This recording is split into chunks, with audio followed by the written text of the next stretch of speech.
신명기 강의 34번째 시간입니다. 내 행복을 위하여 라는 제목으로 말씀을 전하도록 하겠습니다. 이스라엘 백성들이 하나님께 범죄를 하였죠. 그럴 때마다 모세는 하나님 앞에 엎드렸습니다. 40주야를 금식하면서 2번이나 엎드렸습니다. 하나님께서는 그 용서의 기도를 들으시고 조건이 있었습니다. 어떤 조건이 있냐? 용서를 받은 사람처럼 이제 나와의 관계를, 하나님과의 관계를 맺어야 한다는 것입니다. 그래서 하나님께서 지난 시간에 살펴본 대로 나무로 된 언약궤를 만들라고 하시면서 그 언약궤에다가 돌판 10계명을 넣으라는 것이었습니다. 그래서 앞으로 그 언약궤의 상징은, 언약궤를 쳐다보는 모든 이스라엘 백성들은 무슨 생각이 들어야 되냐면요, 맞다, 나 용서받은 죄인이지, 나 용서받은 죄인이야. 그러면서 이제 그 언약궤를 볼 때마다 저 안에 들어있는 하나님 말씀대로 살아가야 함을 깨닫게 되었다는 것입니다. 그러면서 그 언약궤를 관리하고 두 돌판을 관리하고 하나님의 말씀을 잘 가르치는 레위 지파를 두었다라고 말씀을 드렸습니다. 12지파 중에 레위 지파는 기업 분배도 되지 않고 땅 분배도 되지 않고 평생토록 하나님 말씀을 전하면서 백성들에게 그 말씀을 가르치면서 살아가는 그러한 평생의 사명을 부여받은 것. 이것은요, 레위 지파만 봐도 우리가 언약이 갱신되었고 우리가 용서받은 죄인이니 하나님 말씀 더 힘쓰며 살아가야지 라고 하는 그러한 마음을 갖기를 원하셨던 것입니다. 그러면서 지난 시간의 마지막에 하나님께서 모세가 이제 먼저 그 길을 가라 그랬죠. 가나안 들어가는 그 길을 모세가 먼저 가고 백성이 그 뒤를 따라가라고 그랬어요. 그 말은 뭐예요? 하나님께서 신앙의 이 모델을 따라 살아갈 것을 말하고 있다라고 말씀을 드렸습니다. 그래서 오늘 이 모든 것들이, 지금 제가 말씀드린 이 모든 것들이 하나님께서 12절, 오늘 우리가 이제 읽은 12절에 이스라엘아 내 하나님 여호와께서 내게 요구하시는 것이 무엇이냐? 곧 내 하나님 여호와를 경외하여 그의 모든 도를 행하고 그를 사랑하며 마음을 다하고 뜻을 다하여 내 하나님 여호와를 섬기고. 하나님이 시종일관 우리들에게 요구하는 것은 다 요구 하나밖에 없어요. 하나님을 사랑하고 여호와를 섬기는 것. 근데 오늘 13절에 이것을 모세가 뭐라고 표현했느냐? 내 행복을 위하여서라는 것입니다. 우리의 행복. 여러분, 내일이 무슨 날인지 아십니까? 내일이요.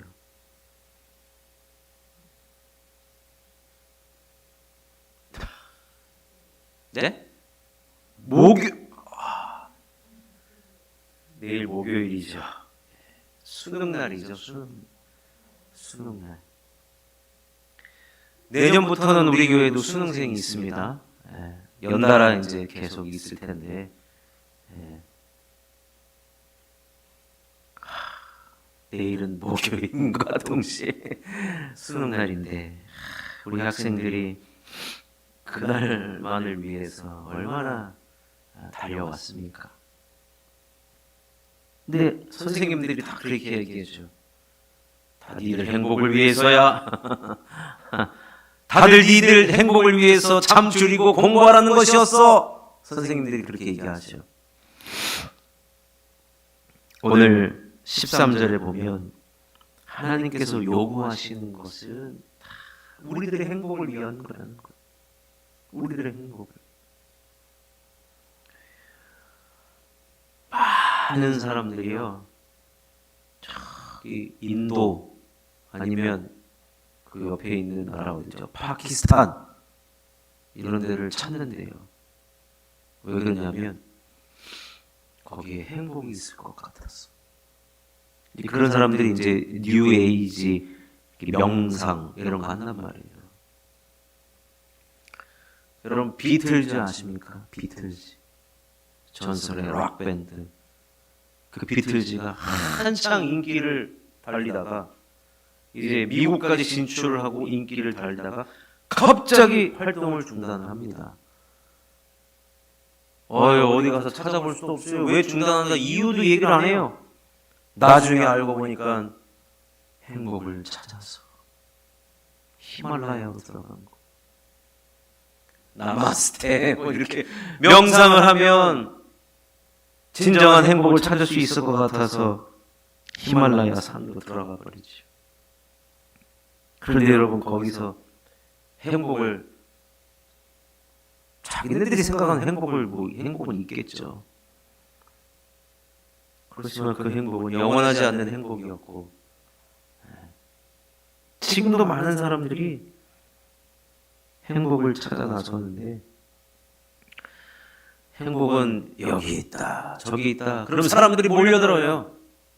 왜요? 행복에 대한 갈구가 있어서 그래요. 오늘도 1000번째 예물을 드리시는 우리 이도선 장로님은 늘 이 기도 제목은 딱 한 가지입니다. 행복한 교회 되게 하옵소서. 제가 왜 이 기도의 제목을 쓰십니까? 라고 물어본 적은 없어요. 물어본 적은 없어요. 그런데 보니까 우리 교회 오셔가지고 1000번째가 지금 4번째 사이클이라고 알고 있는데, 근데 시종일관 지금 오늘 드리면 3096번째예요. 그러면 행복한 교회 되게 하옵소서 라는 이 기도의 제목인 오늘의 본문과 연결된 건 아니겠습니까? 사실 여러분, 우리의 행복, 우리 교회의 행복은 곧 누구의 행복입니까? 하나님의 행복인 거죠. 하나님이 우리가 행복하기를 원하세요. 여러분, 우리가 오늘 이 수요 예배에도 나와서 하나님 앞에 예배 드리는 것, 하나님께서 우리가 행복하려고 이 자리에 나온, 하나님은 여러분 하나님의 본심을 아셔야 돼요. 하나님의 본심은 뭐예요? 우리가 행복하기를 원하는 것. 그래서 신명기에 모세의 설교로 이루어졌잖아요. 근데 이 안에는 하나님이 우리가 행복하기를 바란다라는 말을 어떤 부분에서는 인애라는 표현도 쓰고 어떤 부분에서는 진멸, 사랑 이런 여러 가지 말들을 사용했지만 오늘 본문에서는 행복이라는 말을 쓰는 거예요. 행복했으면 좋겠다. 제가 며칠 전에 기독교 텔레비전을 보니까 헤세드 찬양단이라고 탈북 여성들로만 이루어진 찬양단이 있더라고요. 그 중에 한 여인이 탈북을 했어요. 탈북하자마자 잡혀버렸어요. 그래가지고 북으로 북송이 됐는데 거기서 웬일이에요. 자기를 조사하던 사람이 남자가 딱 앉았는데 대학교 때 나를 짝사랑하던 애가 앉아있더라는 거예요. 그래서 얘가 편의를 봐줘가지고요. 감옥에는 갔는데 그래도 좀 좋은 감옥, 그나마 좀 좋은 감옥에 가게 됐다는 거예요. 그런데 거기서 그 감옥에서 복음을 전해 들은 거예요. 그래서 예수님을 믿게 된 거예요. 그래서 그때부터 기도하기 시작합니다. 하나님, 행복을 찾아서 탈북하고 싶습니다. 자유 대한민국 가가지고 저도 행복하고 싶습니다. 기도를 했어요.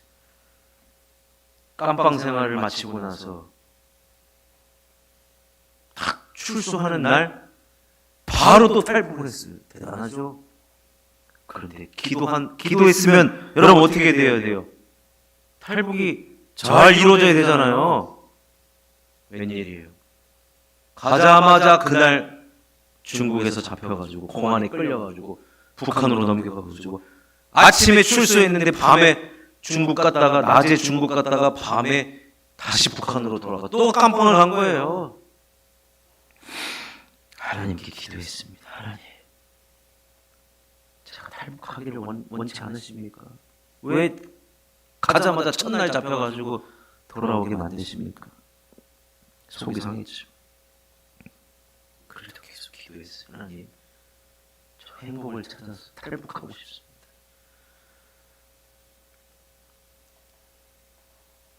그러다가 이제 또 출소를 했어요. 또 대동강을 건너고 압록강을 건너고 이번에는요 탈북을 했는데 제가 탈북 여성의 인권을 보면은 너무 심각해요. 진짜 인신매매가 된 거예요. 그러니까 자기를 돈 주고 중국 사람이 중국의 저기 시골에 있는 남자가 산 거예요. 돈으로. 그래서 팔려가요. 원치 않는 아이가 임신이 돼가지고 딸을 낳았어요. 거기서 진짜 인간 대접 받지 못하는, 원래 대부분 다 그래요. 인간 대접 받지도 못해요. 그리고 애만 놓고 이제 가라 그래요. 딴 데 그냥 버려버려요. 그런데요, 거기서 이제 돈에 팔려갔던 그 중국 남자 있잖아요. 중국 남자가요, 이 부인의 행복을 위해서 거기 중국에서도 이제 한국으로 보내주고 싶은 거예요.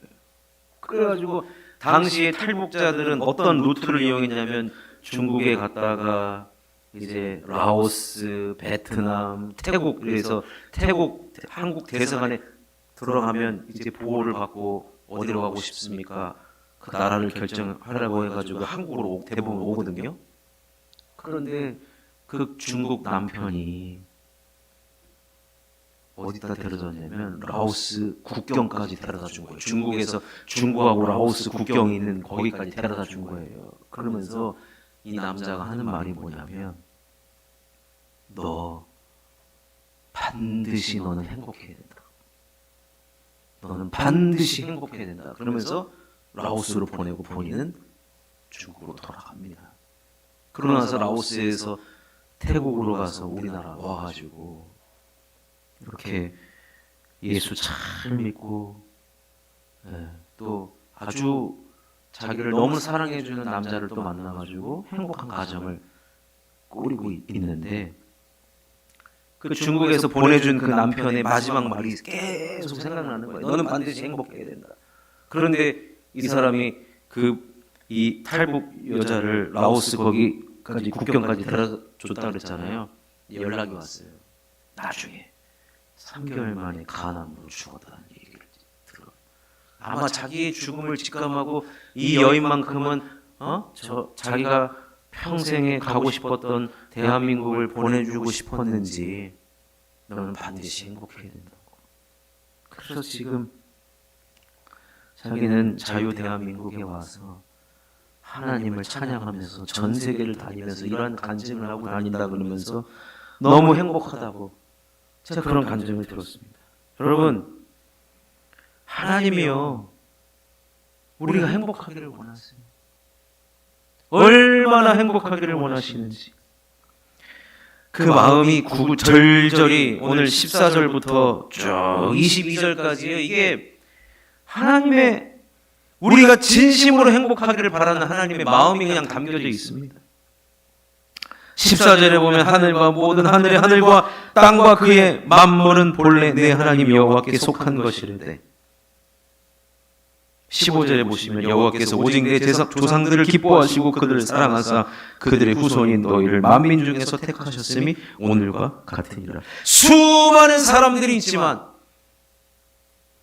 온 모든 만물을 내가 만들었지만 나는 누구를 기뻐하고 누구를 사랑하고 누구를 택했느냐?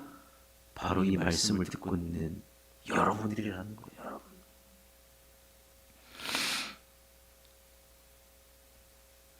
하나님께서 나는 이 마음이 단 한 번도 변한 적이 없다. 그렇게 말씀하시는 거예요. 그러니 이제 너희들의 마음을 나한테 한번 보여줘 보라. 이 사랑 고백, 하나님이 지금 우리들에게 사랑을 고백하고 있는 거예요. 정말 우리가 행복하기를 바라면서 사랑을 고백하는데 이 이야기를 들었으니 너희들 한번 대답해 보라는 겁니다. 그래서 16절에 그러므로 너희는 마음의 할례를 행하고 다시는 목을 곧게 하지 말라. 마음의 할례를 행하라는 거예요. 마음의 할례는 무엇입니까? 죄로 물든 마음을 벗어버리고 하나님 안에서 새롭게 태어나라는 거예요. 새 인격, 새 삶으로 변화되는 것을 말합니다. 이전과 같은 마음으로 하나님을 섬기지 말라는 거예요. 이전에 어떤 마음입니까? 죄의 노예, 죄의 습성.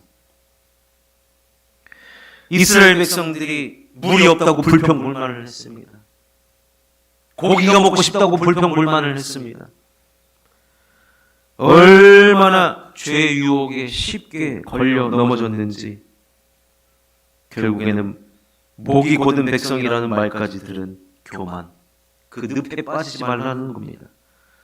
그래서 마음의 할례, 여러분 할례가 뭡니까? 잘라내는 거예요. 죄를 잘라버리라는 거예요.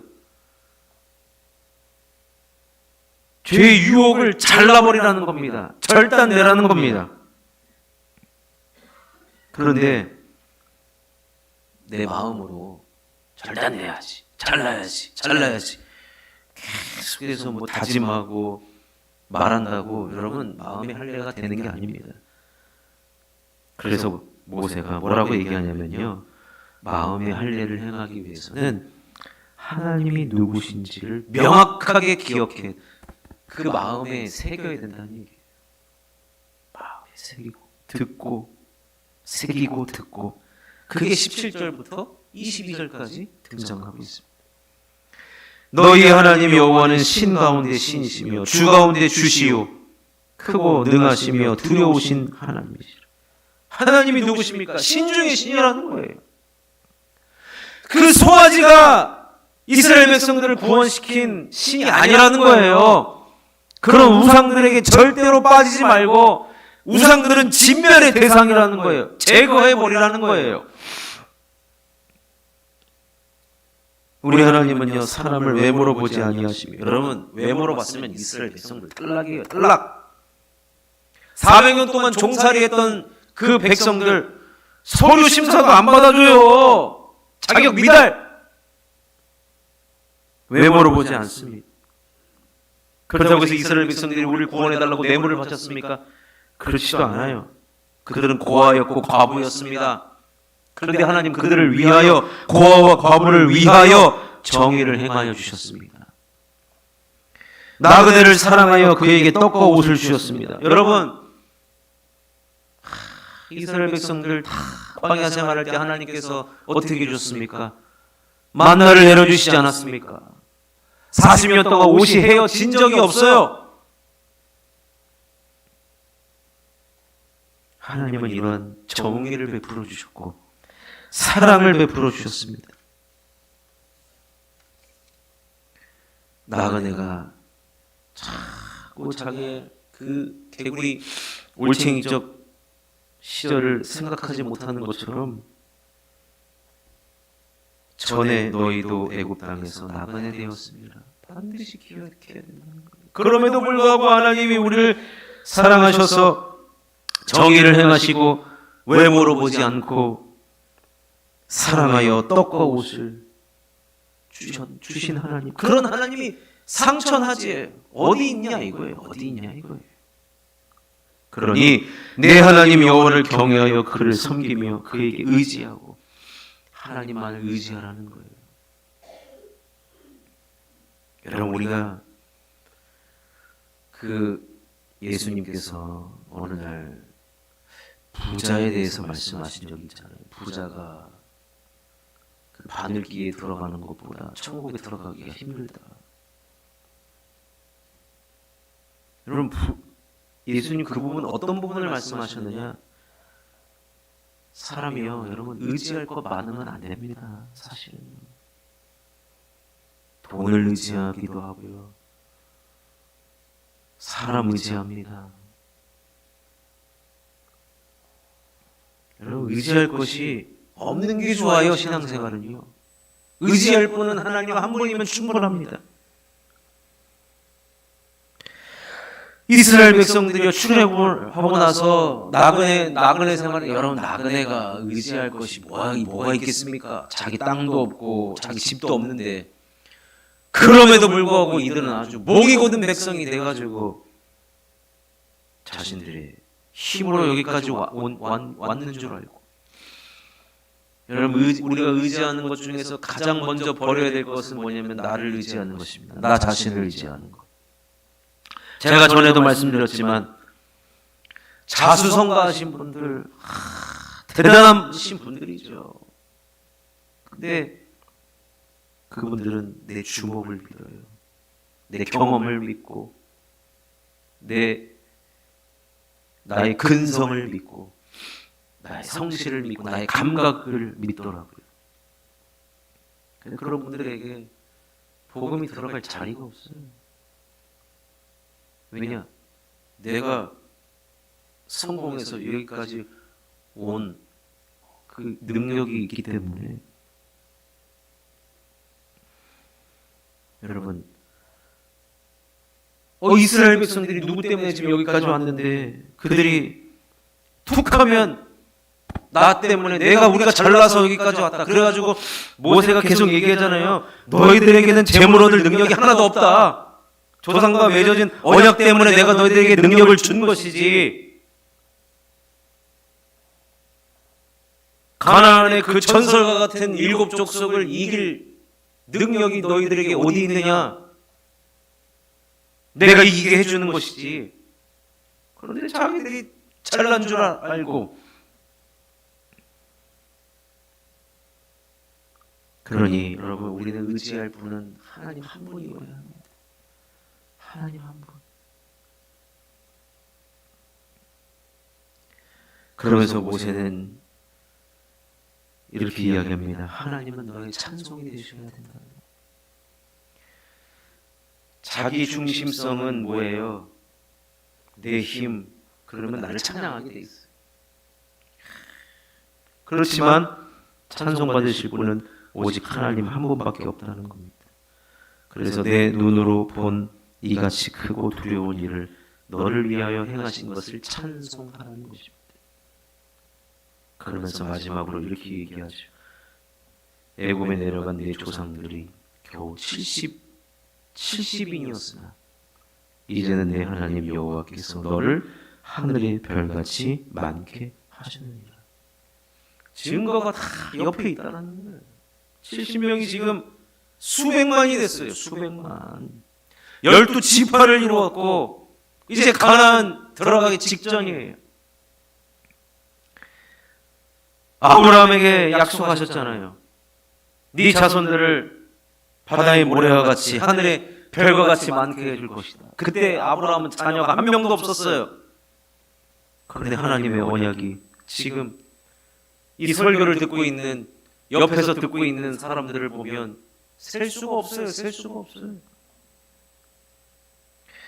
사랑하는 성도 여러분, 하나님이 누구신지를 기억하는 것만으로도 마음의 할례가 가능하다는 것. 마음의 할례를 받으면 어떤 일이 벌어집니까? 하나님의 본심을 깨닫게 됩니다. 하나님의 본심이 뭐예요? 우리가 행복하기를 원한다는 것. 사랑하는 성도 여러분, 반드시 행복하십시오. 아멘이십니까? 신앙생활을 행복함으로 하십시오. 우리 하나님은 우리를 억지로 끌어다 앉혀가지고 예배 안 드리면은 가만 안 놔둔다, 그러신 하나님은 진정한 행복을 주기 위해서 오늘도 이렇게 말씀을 주시고 은혜를 주시고 우리들에게 복을 주시는 것입니다. 행복은 어디서 찾을 수 있느냐? 오늘 말씀 보니까 주님 안에서 찾을 수 있다는 것. 그 언약궤 안에서 행복을 찾을 수 있다는 것입니다. 그러니 행복의 종합 선물 세트 같은 분이 누구냐? 우리 하나님이에요. 먹이셨잖아요. 입히셨잖아요. 자유를 주셨잖아요. 크고 두려운 일을 우리를 위해서 행하셨잖아요. 그리고 70명밖에 되지 않는 그 누구도 거들떠보지도 않는 그 민족을 하늘의 별과 같이 많게 해 주신 그분이 바로 행복의 종합 선물 세트 같은 분이라는 거예요. 그러니 그 하나님 잘 믿고 따르고 사랑하면 주님의 사랑에 우리도 그 사랑을 받고 반응을 하면 우리도 행복하고 하나님도 행복하시다라는 겁니다. 그것이 바로 마음의 할례를 받는 것이고 마음의 할례를 받아서 주님만을 더욱 사랑하는 저와 여러분 다 되시기를. 그래서 행복한 신앙생활, 행복한 삶을 살아가는 그리고 행복한 우리 교회가 되기를 주님의 이름으로 축원합니다.